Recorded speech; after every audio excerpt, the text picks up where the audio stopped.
pizza? Oui, c'est ta pâte à tartiner comme d'habitude. Chez les Pénissons, c'est l'heure du goûter zéro déchet, ou presque. Sur la table, un sac en tissu pour le pain, des fruits de saison et du fait maison pour le reste. Le jus de pomme, on le fait. On le fait, donc tous les ans, on fait du jus de pomme, une certaine quantité, puis après on le prend au goûter. Et ensuite, la pâte à tartiner, là ça fait déjà un petit moment, mais on fait notre pâte à tartiner. Depuis quelques années déjà, Magali s'est convertie à un mode de consommation plus écologique. Elle fait ses propres yaourts, sa confiture et n'achète plus de bouteilles en plastique. On a supprimé également tout ce qui est achat en emballage.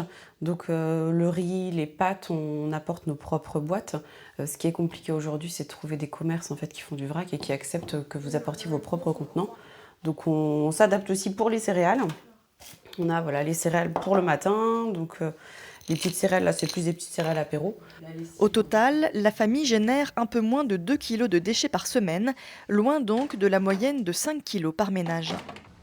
Du côté de Trivalis, qui recueille les emballages, les trie et les recycle pour la plupart, la charge de travail ne baisse pas avec 30 000 tonnes traitées par an, dont un emballage en particulier. L'emballage le plus important, c'est le plastique qui représente 70%.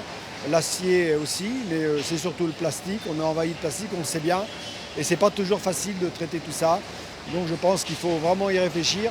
Les industriels y réfléchissent parce que vous savez qu'ils sont taxés sur le poids de leur emballage. En Vendée, plusieurs communes ont adopté la redevance incitative.